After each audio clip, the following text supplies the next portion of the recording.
Nosso campeonato brasileirão na tela do Magno Show.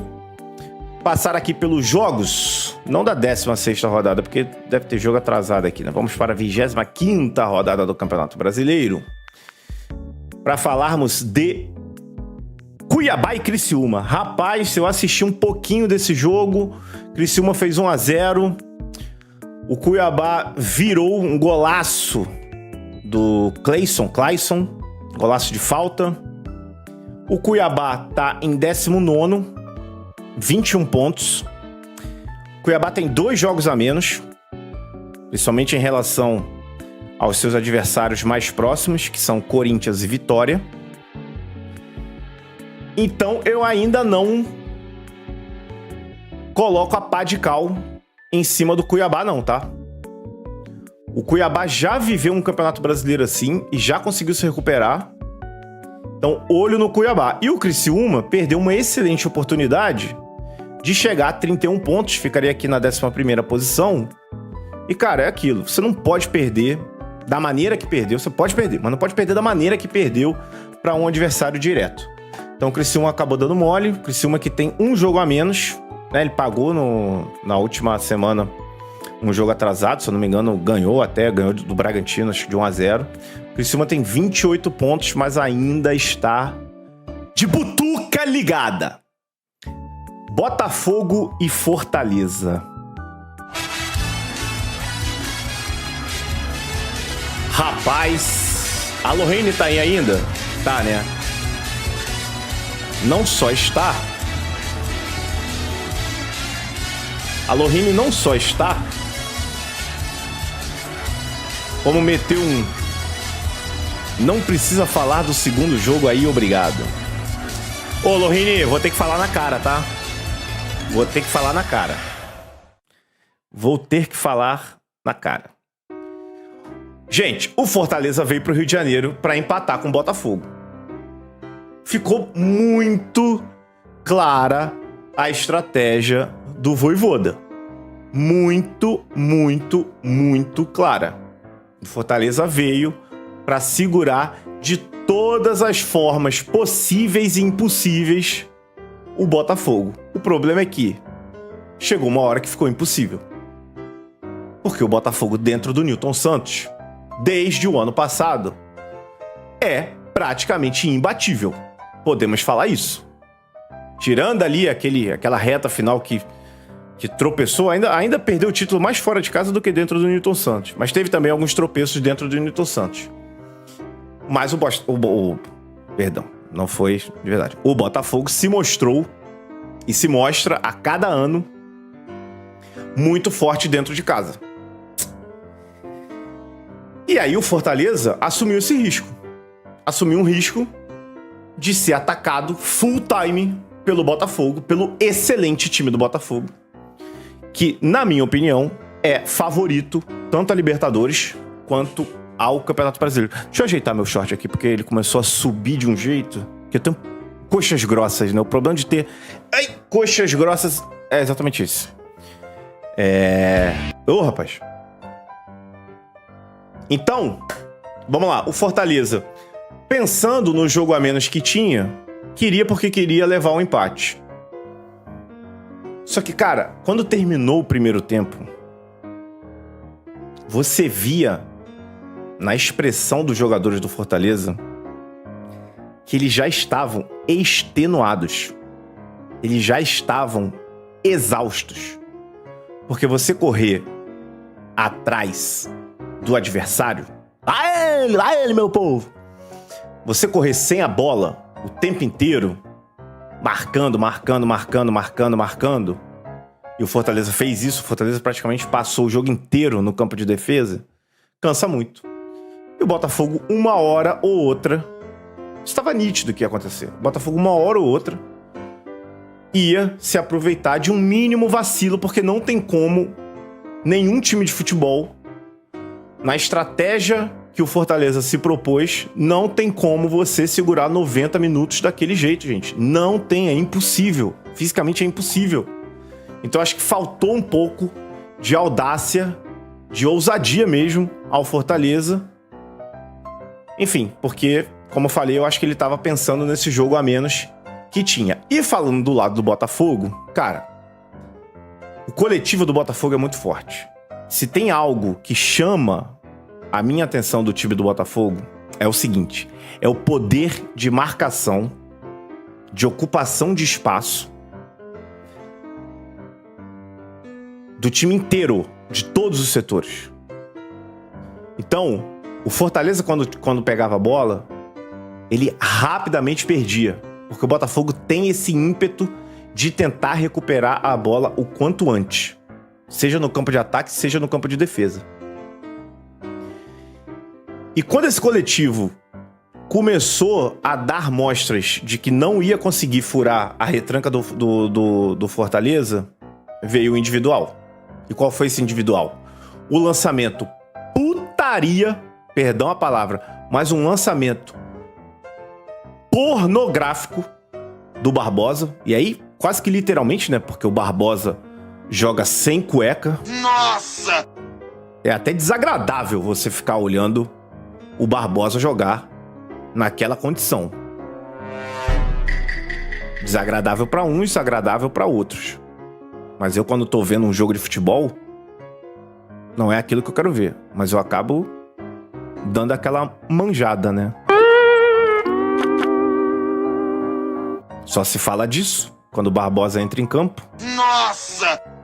Não, mas sério, é desagradável. Mas enfim, mas brincadeiras à parte, é um puta zagueiro e achou um lançamento. Olha aqui, seu desgraçado, você lançou, tá certo? A bola 60, 70 metros, tá certo? E o futebol é isso. Quando não dá pra jogar, né, ali, perto um do outro, faz o lançamento, faz a bola longa, tá certo?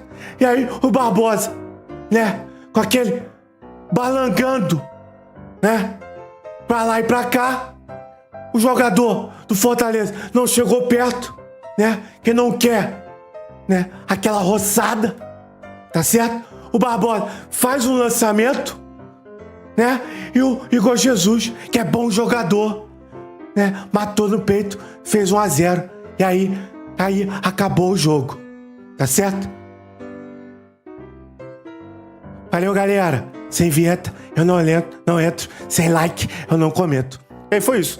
Barbosa achou um lançamento espetacular, o Igor Jesus fez 1-0, e aí, com todo respeito ao Fortaleza, com todo respeito a Lorrini, no que o Botafogo fez 1-0, ali acabou o jogo.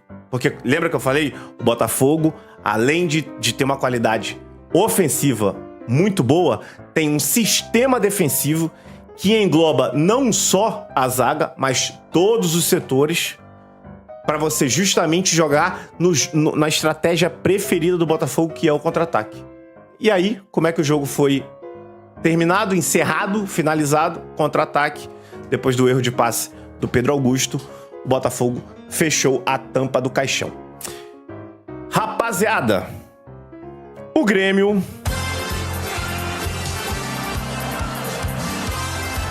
Beber uma água aqui pra falar do Grêmio.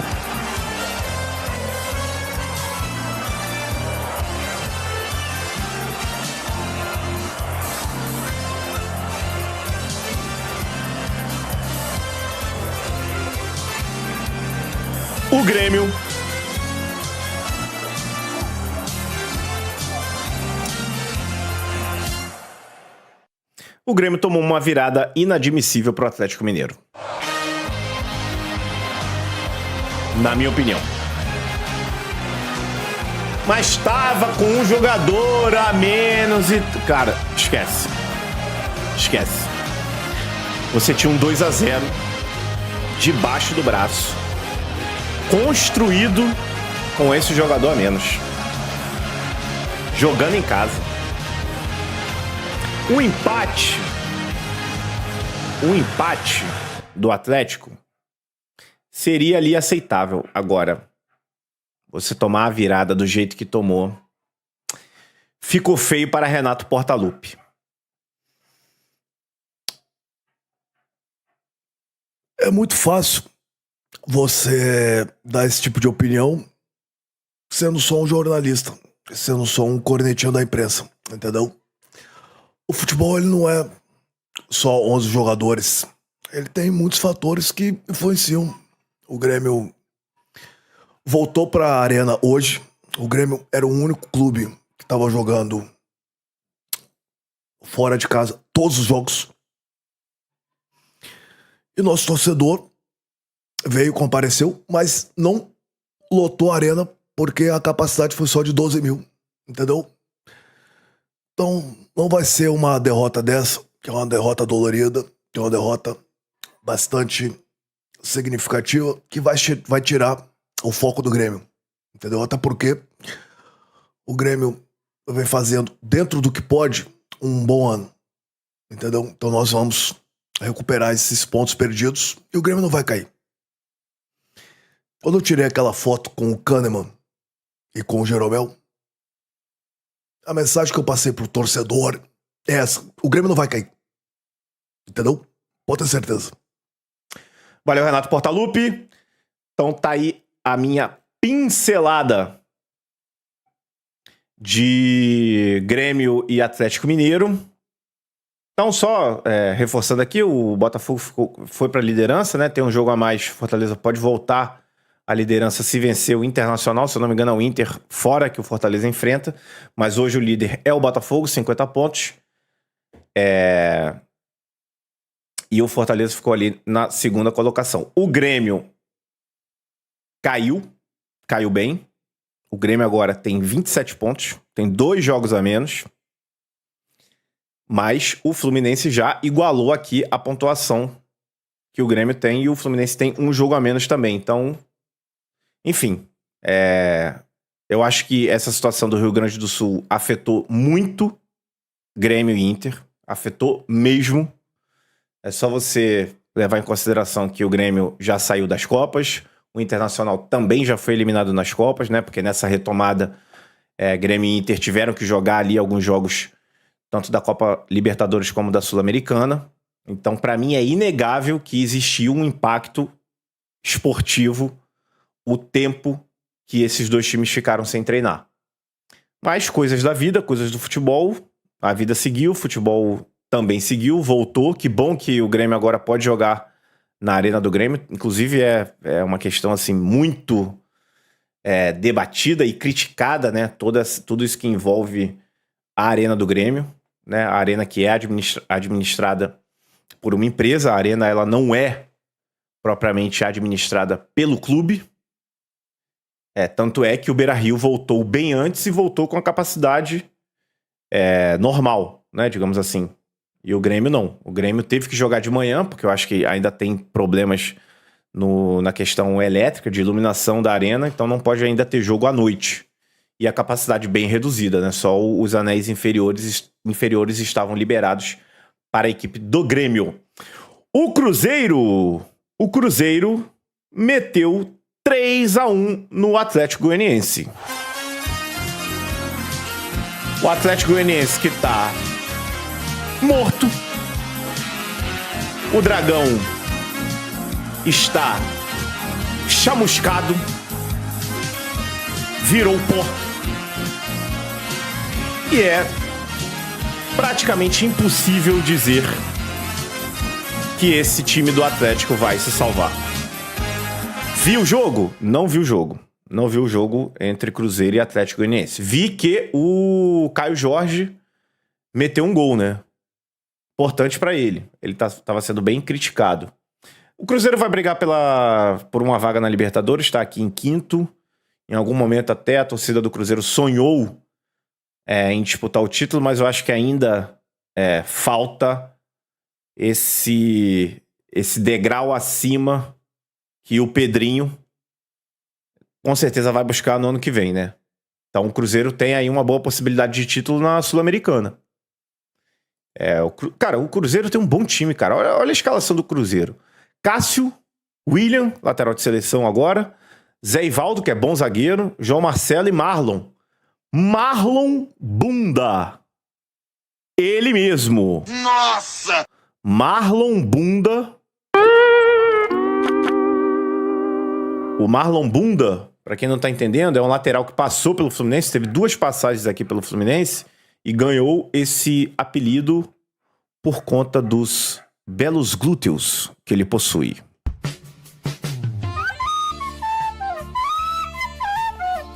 Marlon Bunda.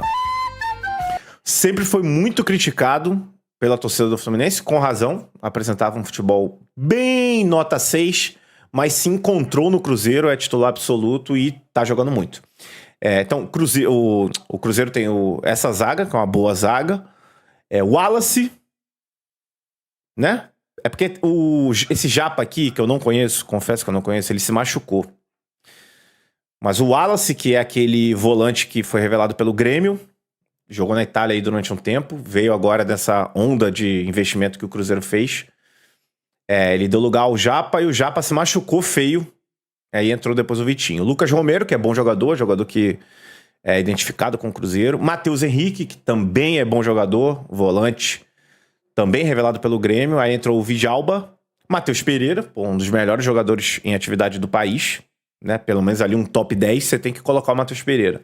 Aí entrou o Lucas Silva, Barreal, que também é bom jogador, Matheus Vital, que é um jogador aí que tem seus questionamentos, e o Caio Jorge. Isso porque o Dineno, que era o centroavante reserva, ele se machucou, né? Ele teve uma lesão feia de joelho, talvez vá perder a temporada. Mas, cara, é um bom elenco do Cruzeiro, cara. Ainda tem no banco de reservas Anderson, que era o goleiro titular, que é bom goleiro também. Dorival, que é técnico da seleção. Tô zoando, cara. O Dorival não sei quem é. Jonathan Jesus também não sei quem é. Kaique Bruno é bom jogador. Esse maluco aqui é bom jogador, lateral esquerdo. Ramiro, o sósia de Igor Rodrigues. Peralta e Teves.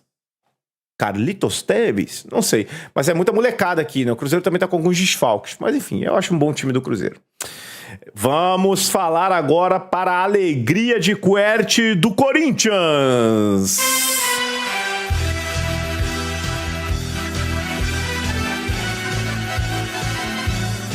Gente, eu não tô botando o chat na tela, porque quando eu tô nessa telinha aqui, o chat não entra, tá?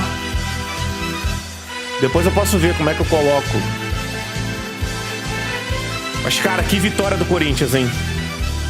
E quase que tá o Corinthians! Que vitória importantíssima do Corinthians, cara. Corinthians que ganhou com o gol do Romero no primeiro toque da bola. Eu também não vi esse jogo, eu tava a caminho do Maracanã, eu vi só alguns lances. Assim, cara, sendo bem sincero, o problema do Corinthians, e aí, Quert, você como grande corintiano da live... Opa! O problema do Corinthians, pra mim, nitidamente é algo interno. É a administração. Não tenho a menor dúvida disso. O ambiente do Corinthians é um ambiente que, historicamente, sempre refletiu no campo. Sempre refletiu no campo. Se o Corinthians está bem internamente, se a diretoria faz um bom trabalho, se todo mundo, a oposição não tá ali, sabe, pra lá e pra cá, buzinando e tal, o Corinthians consegue se organizar. Agora, caso contrário, é um clube gigantesco, que tem uma pressão gigantesca e que, muitas das vezes em que se coloca nessa situação, você nem consegue entender. Porque esse time do Corinthians tem ótimas peças. Olha o time do Corinthians, de novo, pra gente fazer aqui uma análise. Hugo Souza, bom goleiro. Bom goleiro. Falem o que quiser. É bom goleiro. Bom goleiro. Desde os tempos do Flamengo. O problema do Hugo Souza do Flamengo sempre foi cabeça, vislumbre, de estar subindo e tudo mais e tal. Mas é um goleiro que tem 25 anos, tá em plena formação e, cara, já mostrou que tá totalmente adaptado ao Corinthians e simplesmente é o goleiro que jogou nos 2 clubes de maior pressão do país, pô. Nos 2 clubes de maior torcida. Então, Hugo Souza, bom goleiro. André Ramalho, bom zagueiro. O Kaká é bom zagueiro. Fagner tem aí uma certa idade e tal, mas é bom lateral. Ranielli, ótimo volante. Garro, nem se fala. Excelente. Matheus Bidu, Thales Magno, excelente. Gosto muito do futebol do Thales Magno.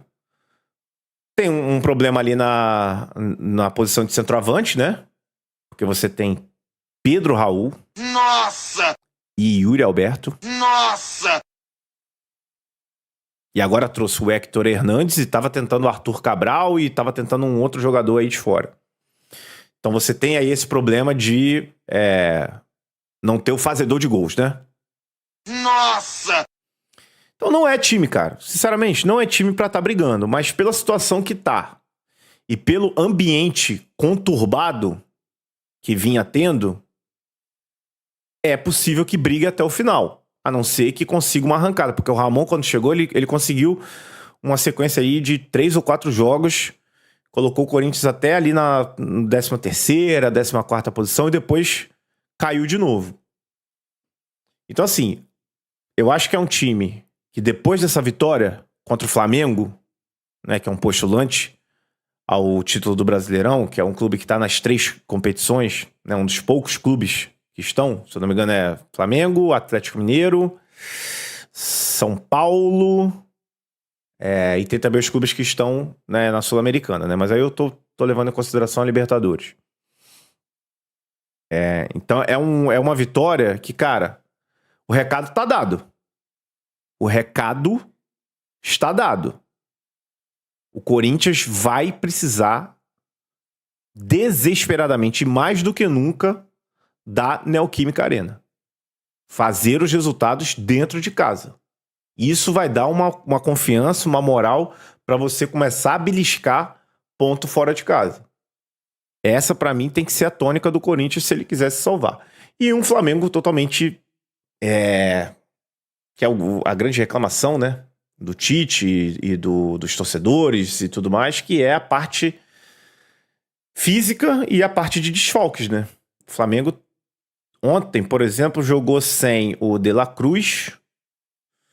Vamos lá, me ajuda aí, chat. Me ajuda aí, pô. Ó, o Quert botou, o time do Corinthians é limitado, mas tem muito vigor. Cara, qualquer time do Corinthians, qualquer time do Corinthians vai ter muito vigor. Qualquer time do Corinthians. A verdade é essa.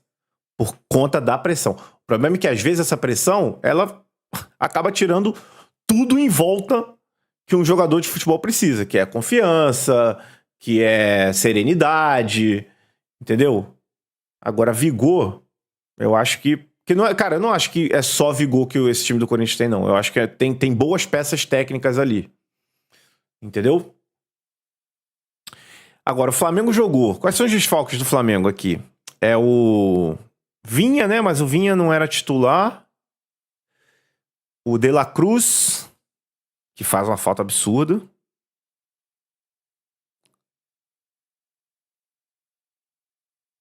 Me ajuda aí, ô chat. O falador de verdade botou, estreou mal o Alcaralhás. Alcaralhás é demais. Quais são os desfalques que o Flamengo teve ontem? Eu só tô lembrando aqui do De La Cruz, porque o Pedro jogou. Ah, o Cebolinha. Cara, sinceramente, pra ontem, pensando em ontem, não tem essa desculpa de desfalque não, tá? Arrascaeta, verdade. Arrascaeta não jogou, é verdade, Arrascaeta. Esqueci do Arrascaeta. Assim, sendo bem sincero, não sei se esse time... É porque eu não vi o jogo, tá? Eu não sei se o Flamengo jogou mal e tudo mais. Eu passo depois pra... Deixa eu ver aqui, estatísticas do jogo. O Flamengo teve mais posse de bola, trocou mais passes... Ó, teve menos finalização que o Corinthians. Cara, o trabalho do Tite no Flamengo não é bom. A verdade é essa. Pode reclamar de calendário. Eu sei que os desfalques estão fazendo falta, porque, cara, jogadores como De La Cruz, Arrascaeta, Cebolinha... Cara, mas você tinha ontem em campo. Olha os jogadores que o Flamengo tinha em campo ontem. Pegar do meio pra frente. O Alcaraz, que é volante, né? Mas tudo bem. Você tinha o Gerson, você tinha o Luiz Araújo, você tinha o Pedro, você tinha o Bruno Henrique, cara. Eu acho que o trabalho do Tite no Flamengo não é bom, cara. Não é bom mesmo. Mas assim, eu entendo... Agora, olha o banco do Flamengo, rapaziada. Olha o banco. Concordo, Marcelo. Todos têm desfalques. Concordo. O Corinthians também ontem deve ter tido os seus desfalques. Olha o banco do Flamengo, meu irmão. Matheus Cunha, Diogo Alves, 2 goleiros. Vou começar. Mas beleza. Matheus Cunha e Diogo Alves. Cleiton, zagueiro. Isso aqui tudo deve ser base. Isso aqui tudo é base. Cleiton, Carbone, Ryan Lucas, Everton Araújo e Lohan.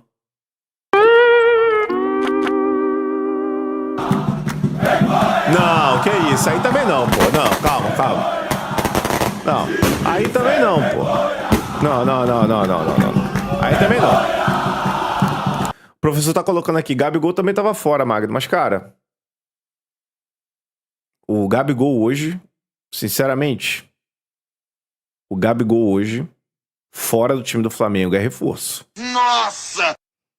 O Gabigol, infelizmente para a torcida do Flamengo, né? Infelizmente para muitas torcidas do Brasil, porque o Gabigol é chato demais. Chato no sentido de... É chato e é chato também de fazer gol pra caralho.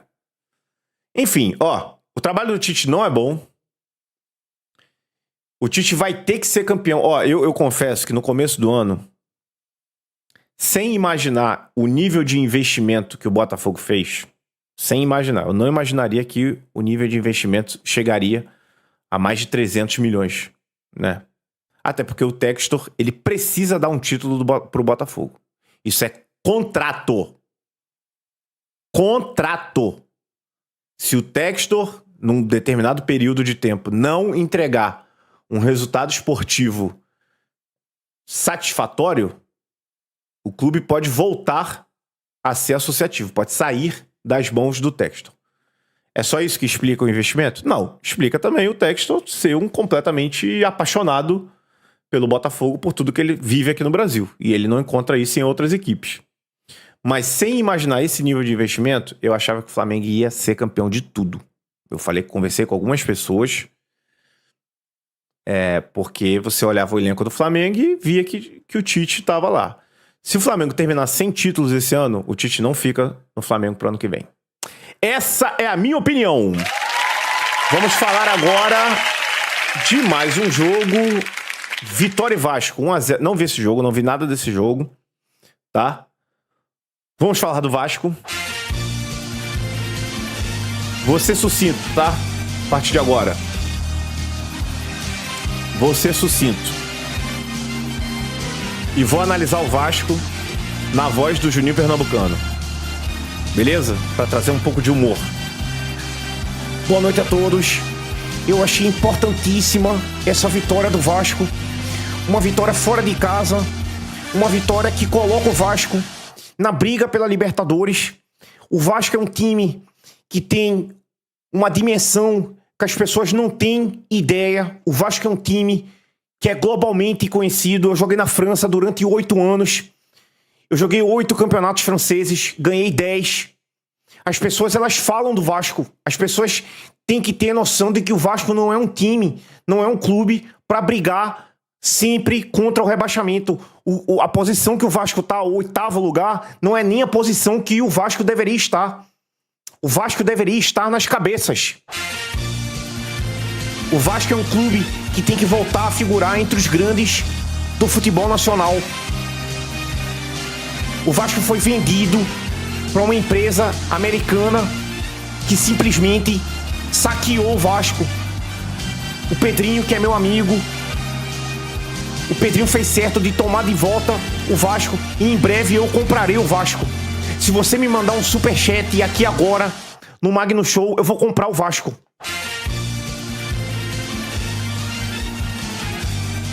O Vasco não cai, rapaziada. Pode pegar aí, ó. 2 de setembro de 2024. Não cai mais, tá? Torcedor vascaíno, se tiver algum aqui, se manifeste. Se não, tudo bem. Assista depois. Deixa aí nos comentários. Mas, nessa situação aqui, esquece. O Vasco não cai. Agora, o Vitória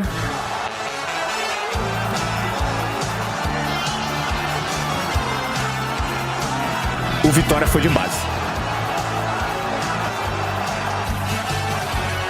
O Vitória tem 22 pontos em 25 jogos, ou seja, supunhetando que o Vitória, ou melhor, que o Cuiabá vença os seus 2 jogos, supunhetando isso, o Cuiabá vai a 27. Eu não sei com quem o Cuiabá vai jogar, tá? Provavelmente Internacional, né? Porque Internacional tem poucos jogos. Mas, supunhetando que o Cuiabá vença os 2 jogos, o Cuiabá vai a 27 e simplesmente abre 5 pontos do Vitória. E sabe o que me faz crer que o Vitória caiu? É esse tipo de jogo. O Vitória não tem tido força dentro de casa. Sacou? O Vitória não tá vencendo seus jogos dentro do Barradão, pô. O Vitória não tem vencido os jogos dentro do Barradão. Então é isso. O Vitória dificilmente escapa da Série B, tá? O Cuiabá, lembra que eu falei que eu ainda não dava o Cuiabá como morto? Primeiro porque ele conseguiu uma vitória importante, 2-1 contra o Criciúma, e tem 2 jogos a menos. A gente tem que ver o que vai ser desses jogos a menos. Pausa para o Live Pix. Brasileirão FF mandou R$1. Saudade do X, foi só você me seguir que acabou. Preciso daquele áudio e o que importa é competir. É verdade, cara. Eu segui o... Eu acho que você foi a última pessoa que eu segui, o Brasileirão. E deixa eu ver se eu consigo achar o... Eu vou colocar, tá? Não. Opa! Não, é isso não, gente. Epa! Parou. Aí. Eu vou achar esse áudio pra você, tá? Gente, me dá um feedback aqui. Como é que fica quando eu coloco um hino e fico falando em cima? Por exemplo, o Fluminense venceu o São Paulo por 2-0. Graças a Deus. Dá pra ouvir direitinho quando eu tô falando em cima do hino? O Fluminense venceu. Valeu, gente. Maravilha. Cara, o Fluminense venceu o São Paulo, um jogo importantíssimo, porque se o Fluminense tivesse empatado esse jogo, iria a 24 pontos. Não, 20... Ih, meu Deus. Menos 3... Iria pra 25 pontos. Já tá empatado ali com o Corinthians, né? Se tivesse perdido... Vamos botar... Se tivesse perdido o jogo, né? Que poderia acontecer. O São Paulo é uma equipe gigantesca do futebol. Se tivesse perdido o jogo, o Fluminense teria voltado pra zona de rebaixamento. E é aquilo que o Mano Menezes sempre fala. É importante termos a noção, né? De que quando nós chegamos, a situação era um pouquinho complicada, tá? Mas essas vitórias vão dando a confiança que a equipe precisa, né? Os jogadores cada vez mais assimilando, tá? E entendendo que nós estamos numa situação complicada, mas que nós temos de onde tirar. Parabenizar a todos, né? Parabenizar a torcida que, mesmo com o time nessa situação, vem colocando excelentes públicos, né? Mais de 40, 45, 50 mil torcedores, tá? E jogo a jogo, campanha vai melhorando, nós podemos olhar a parte de cima da tabela, almejar coisas melhores, né? Porque nós temos uma equipe que pode brigar muito bem pela Libertadores e pelo Campeonato Brasileiro. Tá? É ser humano, como diz Kellen Coimbra. Falar um pouquinho Falar do Fluminense, é o seguinte, cara. Primeiro de tudo, quando eu perguntei, né, quando eu botei essa pergunta aqui na live, né, qual palavra define o ano do clube, não tem como, gente. Bizarro é a melhor palavra. Você vem de um ano campeão na Libertadores e do nada você tem 6 pontos no Campeonato Brasileiro em 13 rodadas. e imaginar que desde que o Mano chegou, ele fez quase 4 vezes a pontuação. Não, mais de 4 vezes, cara. Ou seja, as 4,24. O Mano tem... Não. São 6 vezes 27 menos 6 vezes 8 vezes mais 4, 6, 7. Não tá muito difícil, não. 4 mais 8, 16, 27. Cara, enfim, de qualquer forma, o Mano até então entregou 21 pontos. O Mano Menezes com Thiago Silva, com John Arias, com o próprio André, que foi muito importante nessa retomada. Muito importante. Foi essencial o André ter ficado durante praticamente todo o período da janela. Isso foi fundamental. Fundamental. O André é um jogadoraço. Jogadoraço, é um extra classe. Na minha opinião, tem gente que vai discordar, mas na minha opinião, o André é sim a maior revelação de Xerém da história. Por quê? Porque quando você leva em consideração a base de um clube, o que você espera? Você espera que o jogador, de fato se consolide como jogador de futebol. Isso aí aconteceu nos primeiros 3 jogos do André. 2, traga resultados esportivos para o clube. O André foi campeão sendo titular absoluto de 6 taças. 6. Ah, a Taça Guanabara não conta. Não conta o quê? O Fluminense ganhou a Taça Guanabara e foi campeão carioca. Então, a Taça Guanabara conta sim. E campeão da Recopa e campeão da Libertadores. Então você espera o resultado esportivo. E 3, retorno financeiro. O André saiu por mais de 130 milhões de reais. Então assim, pra mim, na minha opinião, e aí a gente vai ver como que vai ser a carreira dele na Europa. Eu torço muito para que seja um jogador que daqui a um ano já esteja no Big Six, ou pelo menos jogando num clube de ponta, seja da Espanha, da Itália e tudo mais, porque o Wolverhampton não vai disputar nada, a verdade é essa. Mas é um clube ali de meio de tabela, na Premier League, vez ou outra faz uma graça. Então, pra mim, o André é incontestável, assim. Pra mim, é a maior revelação da história.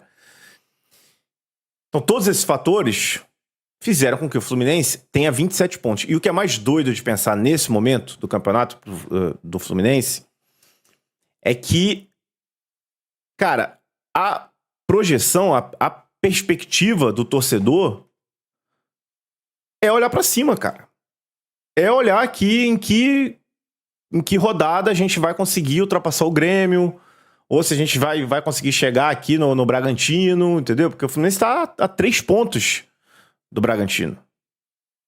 Se tivesse vencido o Corinthians, estaria aqui, ó, 12º, né? Empatou 0-0 aquele confronto direto. Teria mais pontos em si, da zona de rebaixamento e já estaria quase que na primeira parte da tabela. Então, assim, é impressionante. É impressionante. O quê? O equilíbrio que o Mano Menezes trouxe a essa equipe. E eu acho que isso aí é nítido, porque você consegue entender como o Fluminense ataca, como o Fluminense se defende. Ontem, então, ficou muito claro. Ficou muito claro. O Fluminense ontem, para vencer o São Paulo, ele se valeu da estratégia. Foi um time que conseguiu fazer 1-0. Tipo assim, não foi uma trocação franca no primeiro tempo. O São Paulo também não atacou, porque o Fluminense estava marcando bem. E o Fluminense mereceu sair com 1-0 no placar. Mas também não foi um jogo com muitas chances no primeiro tempo. E no segundo, não. No segundo tempo, o Fluminense deu o campo e a bola para o São Paulo. Mas de uma maneira consciente. O Fluminense estava muito bem postado no meio-campo. O Bernal fez uma excelente estreia como titular e jogando na posição dele. O Nonato fez uma partida digna também, uma partida bem honesta. O Nonato é um jogador útil. E você tinha ali opções para sair no contra-ataque. Com o Kevin Serna, com o Arias, depois com o Keno. E o Mano também teve uma leitura de jogo no segundo tempo, quando ele fez algumas alterações que até o torcedor do Fluminense não entendeu muito bem. Mas, cara, aquilo ali foi leitura de jogo. Ele entendeu o que o São Paulo estava fazendo, né? Quando coloca o Luciano pra atrair mais a marcação ali na entrada da área. Quando ele libera mais o lateral dele, que eu agora não lembro quem é. E aí ele coloca o Guga justamente pra reforçar ali aquele corredor. Coloca o Lima pra pesar ainda mais o meio-campo. E o Lima é um jogador muito versátil, né, nessa questão de, tipo, de se valer como, às vezes, como um ponta. Ele jogou como um ponta no Ceará muitas vezes. Ou se valer como esse jogador de meio-campo. Então, assim, cara, é de bater palmas o que o Mano Menezes está fazendo nesse time do Fluminense. E essa recuperação. Não, talvez não vai ser lembrada como foi a de 2009, porque em 2009 o Fluminense tinha o tempo jogando contra, né? O Fluminense tinha pouquíssimos jogos para se salvar e estava afundado na lanterna. Mas eu acho que é uma recuperação digna de 2009. E precisa também se concretizar, né? O Fluminense ainda tem aí algumas rodadas. Eu imagino que com 43 pontos uma equipe se livre. Então vamos pensar aí que o Fluminense precisa de mais 16 pontos. Ainda assim é muito ponto, né? O Fluminense tem 27 em 24 jogos. Precisa fazer 16 em 14. Olha a situação que o Fluminense estava. E falando um pouquinho do São Paulo...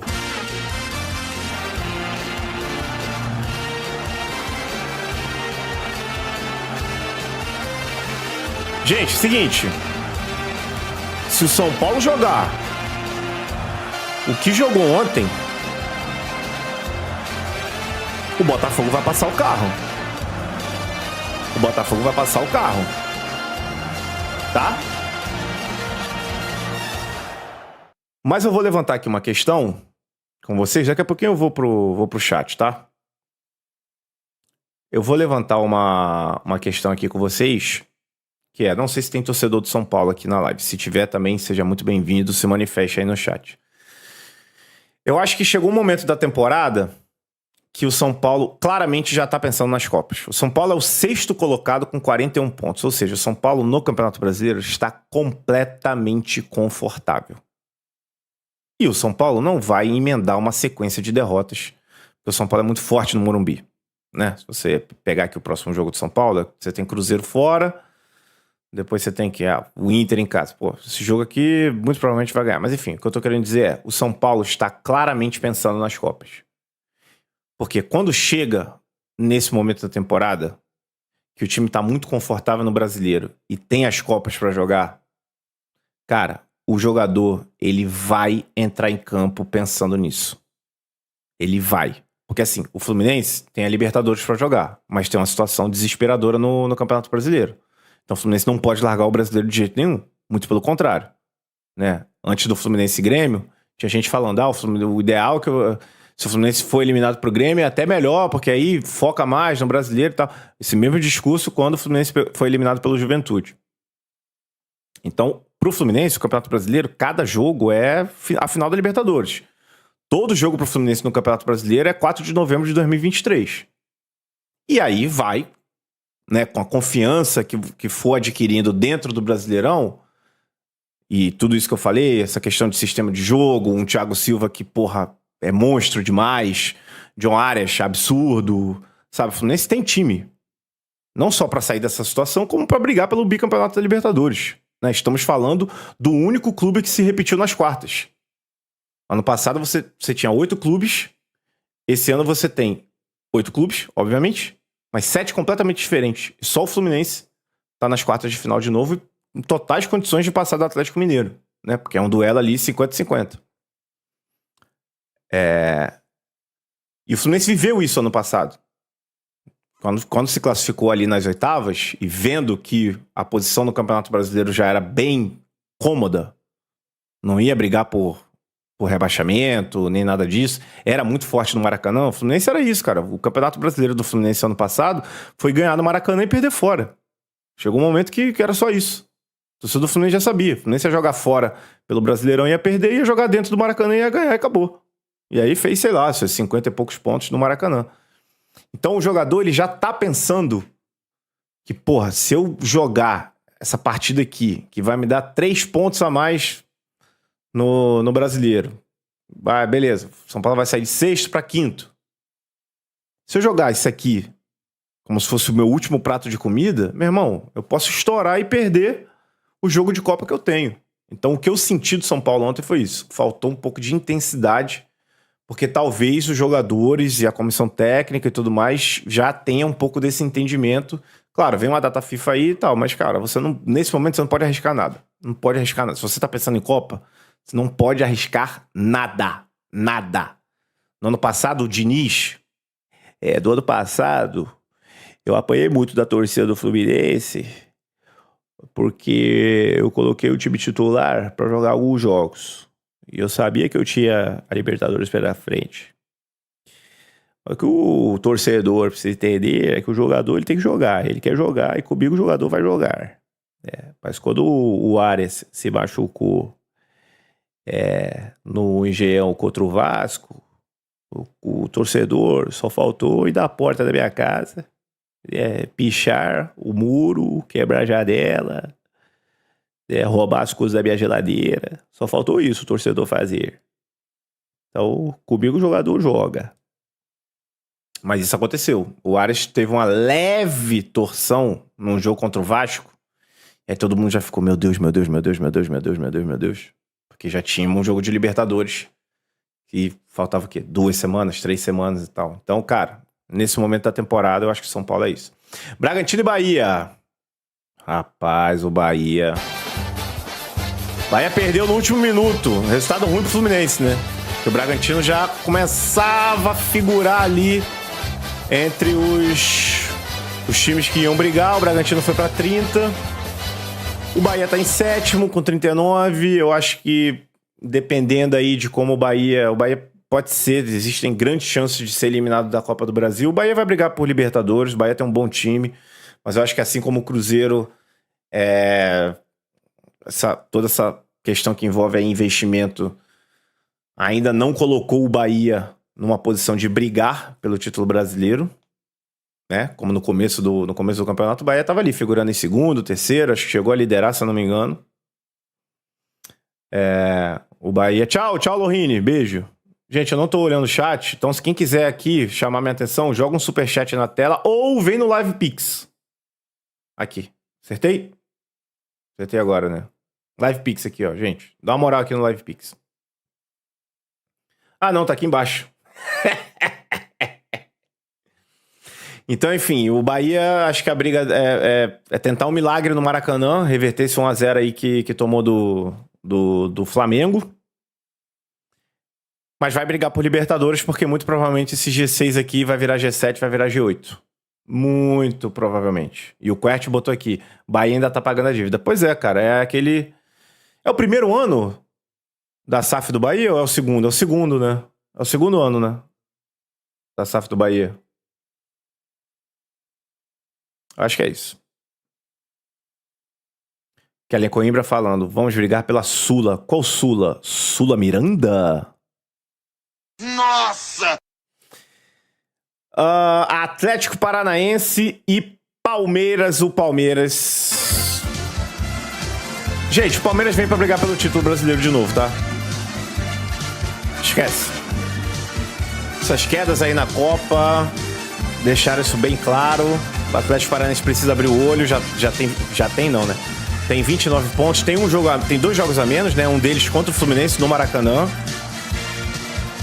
Então, assim, confronto diretaço, né? Não sei quando que vai ser marcado esse jogo. Mas o Palmeiras vem pra ser campeão brasileiro. Não pra ser, mas pra brigar pelo título pelo tricampeonato, que seria algo até inédito, né? Na torcida, na história do Palmeiras. Então o Palmeiras vem pra brigar muito por esse título. Tem 47 pontos. Tá mordido. Importante dizer, tá mordido. E se você pensar que o Palmeiras foi eliminado pro Botafogo e pro Flamengo, e Botafogo e Flamengo, junto ao Fortaleza, hoje, são os grandes postulantes, né? Pra mim, o Botafogo é o favorito, tá? Pra mim, quem é o favorito a levar o Brasileirão? Pra mim, o Botafogo. Se eu tivesse colocado uma ordem aqui, eu acho que é Botafogo, Palmeiras, Flamengo e Fortaleza. O título não sai desses 4, mas eu acho que essa é a minha ordem de favoritismos. De favoritismo. De favoritos. Botafogo, Palmeiras, Flamengo e Fortaleza. Então, se você imaginar que o Palmeiras vai brigar pelo título brasileiro, além do Fortaleza, contra Botafogo e Flamengo, meu amigo, o Palmeiras vai desesperadamente correr atrás desse campeonato, porque o Palmeiras está nhaque-nhaque mordido por ter sido eliminado nas Copas, justamente para Botafogo e para Flamengo. E, cara, Estevão é um capítulo especial, tá? Estevão é um capítulo à parte no futebol brasileiro. Vale a pena parar e assistir o Estevão jogar. Porque daqui a um tempo esse moleque vai estar no Chelsea, já vai para a Europa, acho que ano que vem. Meio questionável essa escolha do Chelsea? Possivelmente sim, mas é o que veio. Foi o time que colocou o caminhão de dinheiro que ele vale na mesa do Palmeiras. O Palmeiras fez certo em vender. Então, tem gente que fala, pô, eu tive muito orgulho de acompanhar o início do Neymar na carreira. De acompanhar mesmo, de assistir aos jogos. Então, tô te dizendo aqui agora. Vale acompanhar de perto, parar. Tá fazendo nada, tá passando o jogo do Palmeiras, Estevão tá jogando. Para e assiste esse moleque jogar. Esse moleque é muita bola, é muito bom jogador. Faz muito gol!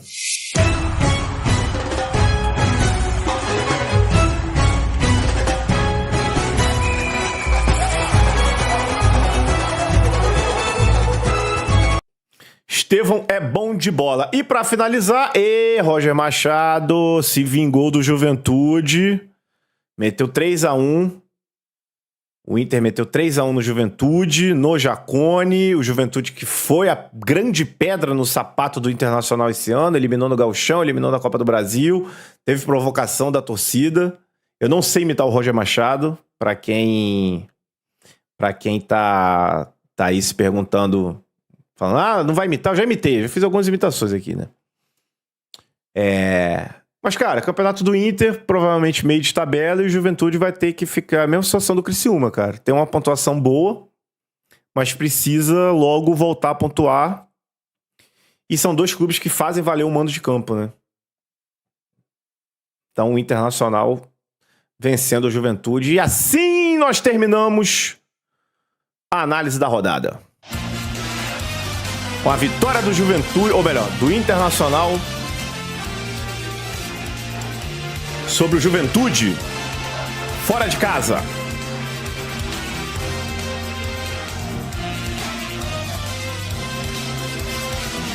Eu acho muito bonito